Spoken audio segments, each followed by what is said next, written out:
I would like to introduce to you now the father of Wi-Fi.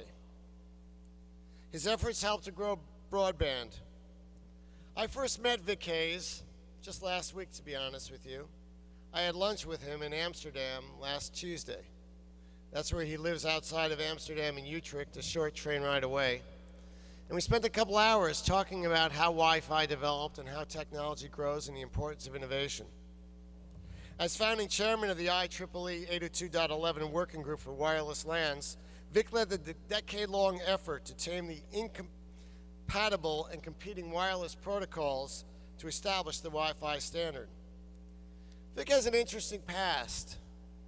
He was born in Indonesia before Pearl Harbor. His father was actually sent to a Japanese prison camp in 1942, but his family was reunited post-war. Vic received his engineering degree, and then he served in the Dutch Air Force and joined NCR's engineering laboratories. NCR wanted to see a wireless standard, so they sent Vic to help make it happen. It began when the FCC set aside spectrum for unlicensed wireless communications, one of the most significant things our federal government has ever done, and still important today, and is something we're still fighting about, in that we want more unlicensed spectrum for cool products. Thank you. It's challenging being a chairman of a standard setting committee because everyone is invited to the table. But you have competing business interests, but you also have a desire by those who attend and an atmosphere that you create of collegiality because you're doing something better for society. And Wi-Fi is certainly better for society. If you think about it today and what Wi-Fi has done, it is the safety valve for all of the internet. Without Wi-Fi, we'd have serious problems. Vic's problem was that there was two totally incompatible standards being pushed, each with its pros and cons. Vic had a great idea. Why not allow both schemes? So the 802.11 standard was published in 1997, and the rest is history. Wi-Fi has helped in rural areas, but it's helped in urban ones as well. And although Vic cannot be here for personal reasons, because he's a good family person taking care of his family, he sent a message.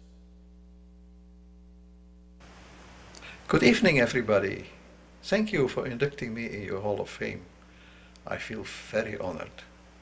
However, I feel that this honor is also for the many people that work together in the IEEE 802.11 Working Group and my colleagues that handle the technical proposals and the deliberations in the working group. I would also like to mention the management of the original NCR group for the entrepreneurship. They engage Apple Computer to include their home market into the corporate market of NCR. Steve Jobs, previous awardee of this honor, personally challenged them to increase performance and to cut the price. Their bold acceptance of the challenge created the consumer market for Wi-Fi. The price reduction from $300 to $100 per PC card pushed the wireless landmark from a niche to the general market. But I'm most proud that Wi-Fi brings broadband internet to rural areas where the incumbent telecom provider cannot or will not invest in rolling out a broadband internet connection. My favorite example is the Nepal wireless network in a mountainous area in the Himalayas. There is no power grid, there is no telephone network, even no mobile telephone network. A teacher established a network consisting of Wi-Fi equipment, long-haul antennas, solar cells, internet cafes, and telephones using voice over IP. Farmers used to sell their crops through traders, and they found out that they were grossly cheated. Now they are selling the crops through internet. My continuing wish is that Wi-Fi is only used for the benefit of mankind. Thank you very much and have a nice evening.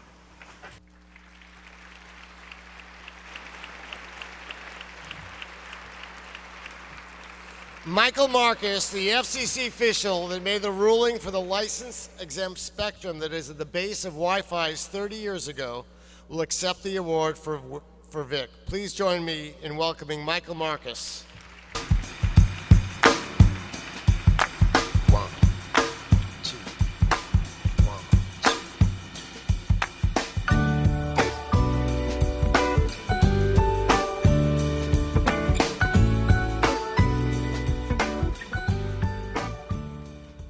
Thank you.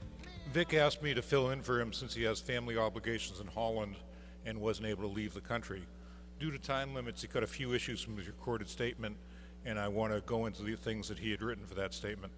Vic said the success of Wi-Fi was due to three fundamental drivers. One was the 1985 decision, which I had something to do with, to open up the three spectrum bands for unlicensed devices, including both Wi-Fi and Bluetooth ultimately.